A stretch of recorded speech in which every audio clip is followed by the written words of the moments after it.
Hey everybody, Evan Kirstel here. I'm really excited for this chat today with Chaim Mazal of Gigamon. Chaim, how are you? Doing great. Thanks for having me, Evan.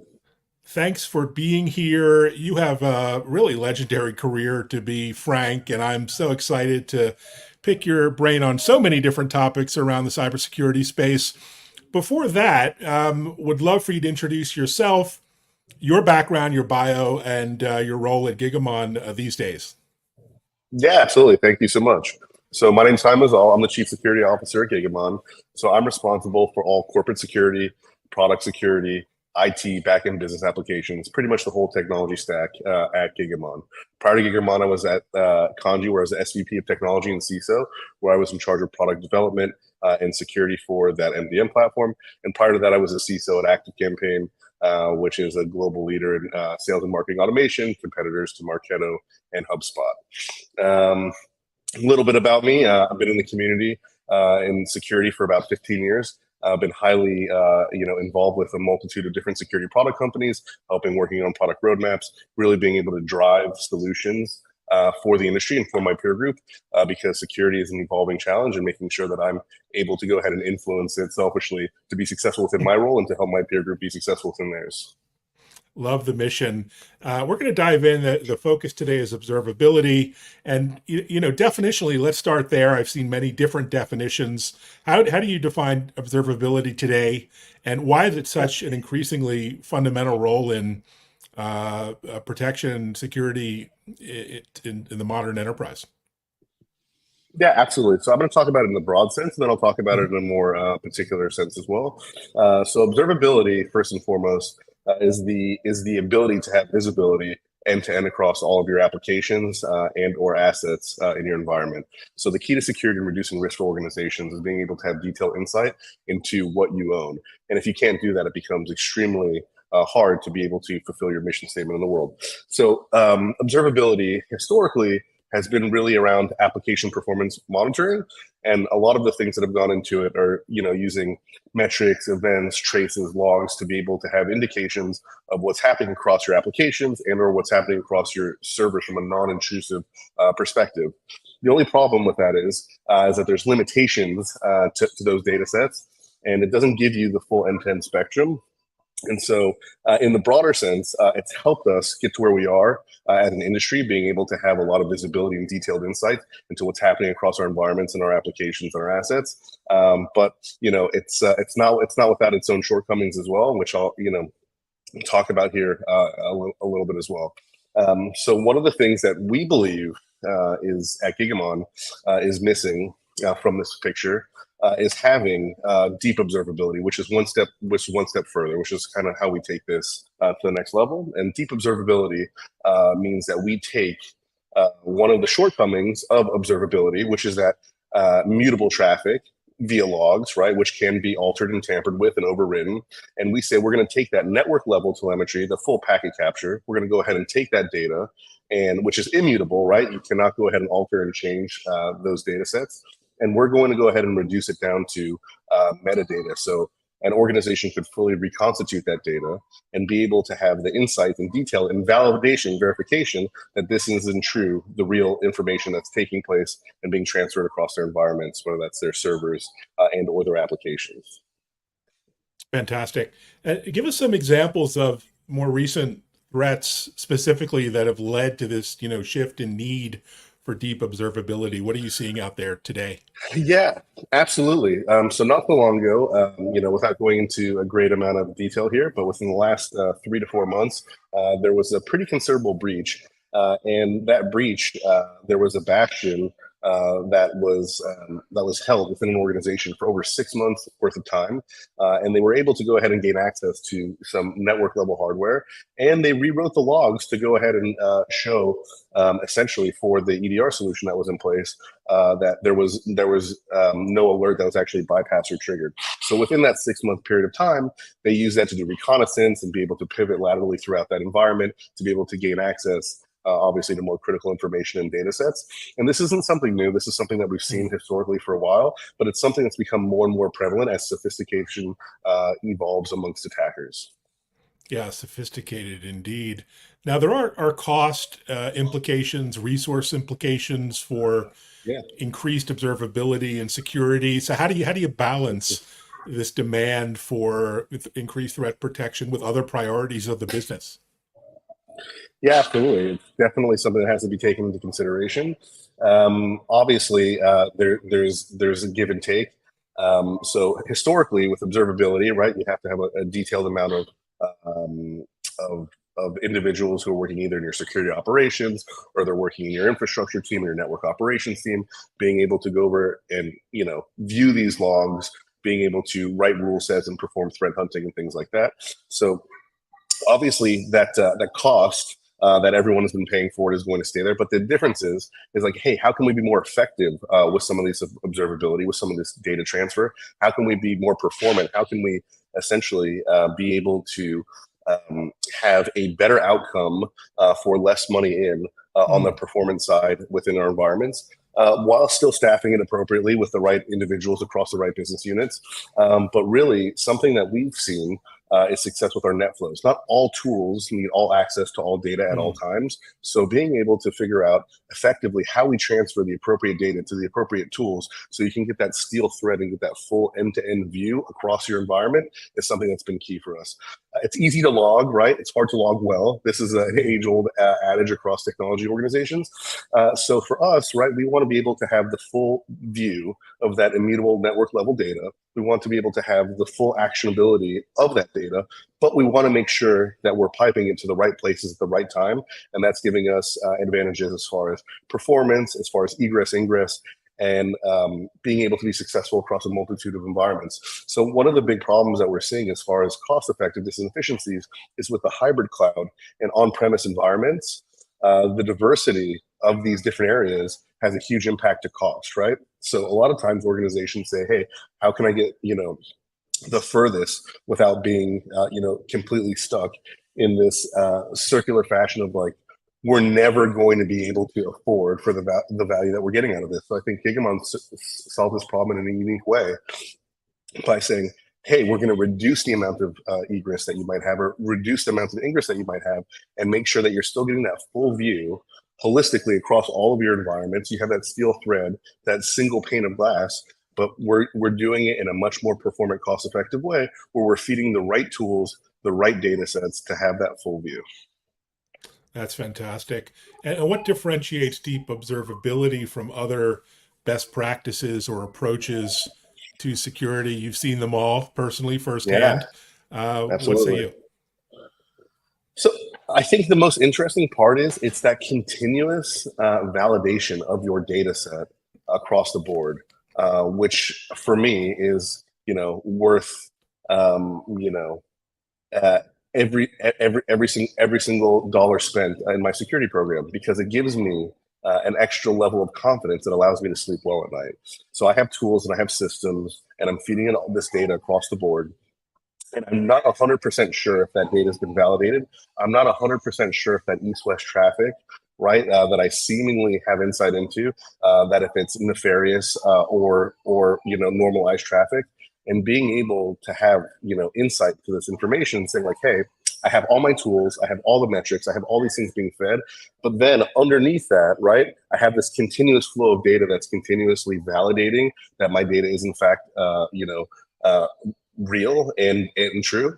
That's something that I think most organizations are seeing that they can't live without, right? Because as things become complex, as attackers go ahead and continue to evolve, it's very, very difficult to make sure that the data that we do in fact have hasn't been tampered, especially in the event that someone were able to gain access and be able to tamper with those traditional set of metrics and logs that we look at. Fantastic. The environment is so complex now when it comes to the enterprise.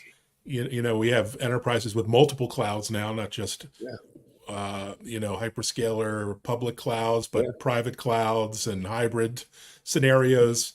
How do you protect across that very complex environment, multi-cloud environment? Absolutely. So that's the interesting portion too, is like as organizations grow and the environments become more complex, there's not a silver bullet, right? Every single cloud is going to have a different set of security tooling and or baked in offerings that are going to allow individuals to be successful with implementing security controls. But one of the things that we continue to see across the board, across all of our customers, is that there is a hybrid cloud approach, and that has been the industry kind of direction, right? So everyone is using different cloud providers to solve different issues within the organizations. Whether AWS is for application development, or GCP is being used for data storage and analytics, or Azure is being used for back-end business applications, right? So the world as a whole has chosen that there will be a multitude of cloud providers in place, and people are still obviously using their private cloud as well, using virtualization, solving that halfway step between their on-premise environments and going to the public cloud. So we're seeing that across the board. And of course, right, you want to make sure that you have a holistic view across these things. Everything that you're doing for your on-premise data centers and that end-to-end visibility, you want to be able to ensure that you have across your cloud providers. And every cloud provider is probably going to have a different set of toolings that's built in natively, a different set of applications that's running natively. But the commonality amongst all of them is you want to have those continuous data feeds, right, being sent to a place where your security operations team or your network operations team has full visibility to do threat hunting or to do triaging against performance, to make sure that your environments are humming along and running without any major implications. So as we continue to evolve across the board, we look at all of these security controls put in place. I think there's a good set of standards for cloud-based applications and cloud-based security tools that people are using. I think there's a good set of standards for observability tools that people are using. But I think in making sure that all the appropriate tooling and all the environments is being fed that appropriate network level set of data, I think that's where Gigamon comes in and really shines. So it allows you to take the individuality of all of your environments, but to perform the unified way of consuming that data and being able to approach and address things in a pragmatic way. Oh, that's really great. And you guys at Gigamon recently introduced a report on security in the hybrid cloud. Any findings there that were surprising, maybe that informed some of your best practices? Yeah, absolutely. For me, it was one of the stats that came out was 97% of the people surveyed felt that they had end-to-end visibility across all their environments and assets. But that's like a direct, contradiction of 33% of individuals experiencing a breach for a significant period of time before it's actually identified. So just the difference in gap in those numbers. Number one, we've kind of been lulled into a false sense of confidence a little bit with some of the things that we're able to do today, and with some of the evolution of security tooling as far as cloud security posture management tooling and vulnerability management, and just the general hygiene that all of us implement in our programs on the day to day. But the second one is, what about those known unknowns? And how are we going ahead and continuously validating and checking and making sure that we really do have that full end-to-end view, that full breadth of everything that exists in our environments?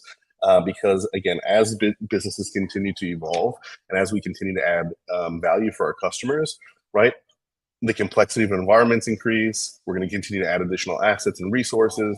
And so making sure that we have a way to continue to scale and scope our environments as we go in real time is definitely critical. And I think that deep observability really plugs into that, because in the event that things are being built and your environments are evolving, you also have, again, that undeniable data source that tells you what's happening and what's going on. And so sometimes, obviously in businesses that are moving fast and, are looking to serve for stakeholders and customers, the right hand doesn't always know what the left hand is doing. And so having another set of data that validates and informs and really gives you that full end-to-end view, I think is critical. Absolutely. And I'm reading more and more about encryption and encrypted traffic being a real pain point for IT and security teams. First of all, why is that a challenge from your perspective? Any insights into managing that complexity of increasingly encrypted traffic?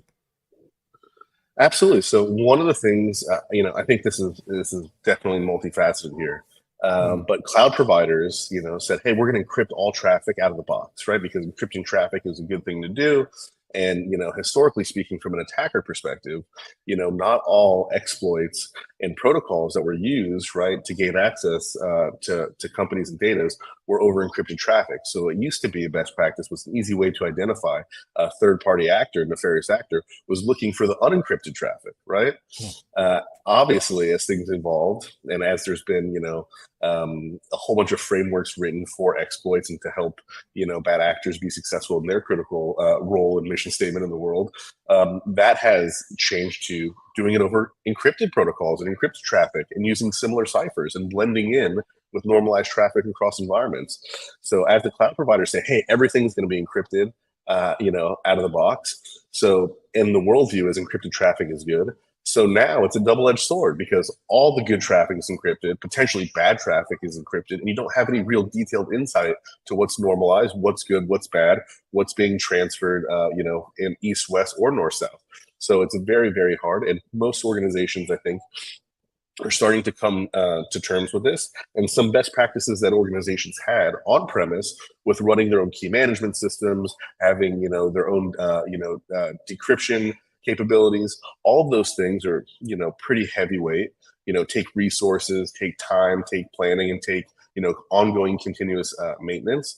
And so when you look to the cloud space, you're like, hey, we don't have that capability. And if we were going to do that, that would be a pretty significant lift for most organizations.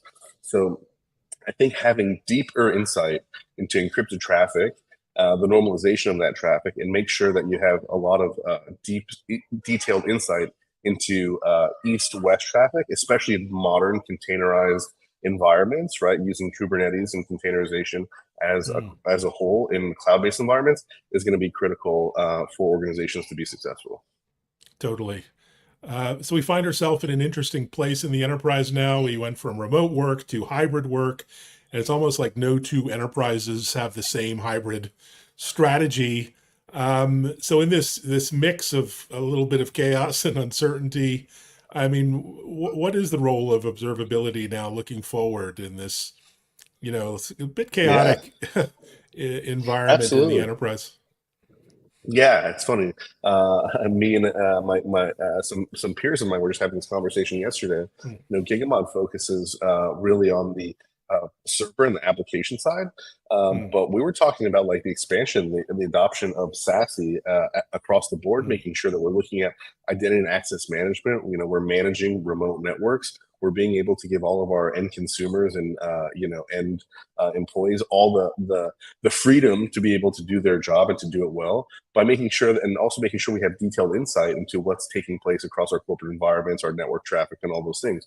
So one of the things that we think is very important is continuing to focus on continued partnerships and growth, where we're able to take all this information, you're able to plug it into your SIM, your security data lake, which I think is the future and the way that everyone is starting to move to, and making sure that you're able to look at all of those corporate metrics alongside of all of your production metrics and your server side metrics, and being able to paint that full picture holistically.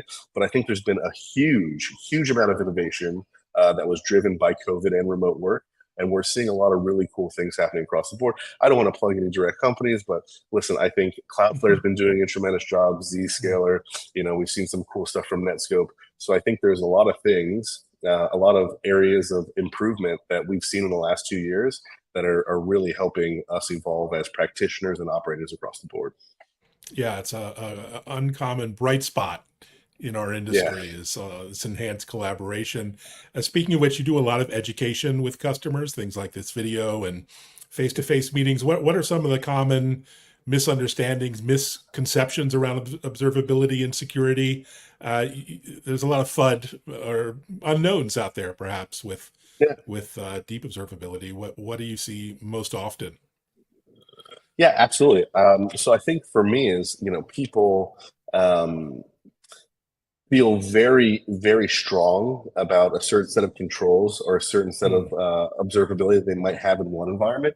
And then there might be some doubt whether or not that needs to actually be expanded in a uniform, holistic way into alternative environments. And the biggest place we've seen this, I think, is hybrid cloud, right? Like 85% of my assets are on premise and I have a great program and I know everything that's happening. There might be some divergence, in team and responsibilities, and I might not have as much influence on my cloud offerings. I might not have as much influence on my security operations team. I would love if I had that same holistic view that I have of my on-premise assets, that I had in my cloud-based assets. But really, I'm not sure if the value's there. And I think, we're doing okay, kind of, but I don't know. And the answer is, obviously, if you want it and you're being successful with it and you're on premise, then the right move is to implement it in your cloud-based deployments as well. Because again, having a bright shining light on on 2/3 of your environment obviously is not how we win the day. So I think really talking to customers and really saying like, hey, you know what causes what causes breaches, what causes security incidents. It's the lack of a uniform view and cracks that are created over time as a business continues to go ahead and evolve and adapt and roll out different product offerings or assets. And so making sure that we have that end-to-end visibility, I think, is one of the things that is really valuable. And I think as we continue to evolve and grow as an industry, especially practitioners who felt very comfortable in on-premise environments and maybe cloud migrations, or maybe having this whole a cloud kind of innovation prioritization Mm. within their organization, they don't feel as strong about it, and they don't want to press too hard, or they don't know if it's really one to one.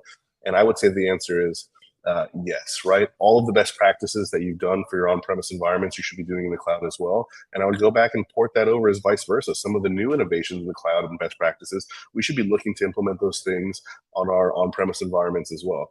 In this, great new world that we're approaching, the answer is innovation. The answer is yes. And we have a diversity of environments, and we've learned a lot of things over the last 10 years. And so we should continue to innovate, making sure that we draw the same controls uniformly across all of our assets to give us the best chance of being able to thwart nefarious actors. Fantastic. Speaking of innovation, you guys at Gigamon have such a huge R&D effort. You're always looking ahead. Give us a peek. What sort of emerging technologies or maybe methodologies do you see shaping the future of observability? What's on the horizon that you can share? Yeah, absolutely. So I think, we teased that a little bit, but I think really being able to have a detailed end-to-end view across encrypted and Mm, unencrypted traffic as you see fit in real time, we believe is the future. And being able to be able to have room and flexibility to decide when, where, and how you consume data in its full breadth, encrypted and unencrypted, we believe is the future. And so going forward, we have some cool innovations that our customers will be able to implement across a myriad of environments, mm. and not withstanding any specific challenges based on deployment location. So we're very excited about that. Well, I'll be watching with interest. And finally, we're on the dog days of August here. You were just coming back from DEF CON and Black Hat. You look like you had a lot of fun. Any takeaways you want to share besides all of the community building and meeting old friends? Yeah, absolutely. So first and foremost, I had a blast.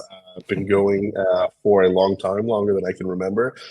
I think really some of the things that really resonated this year is that there's a lot of better together, better together. There's Mm, been an extreme amount of focus on partnerships.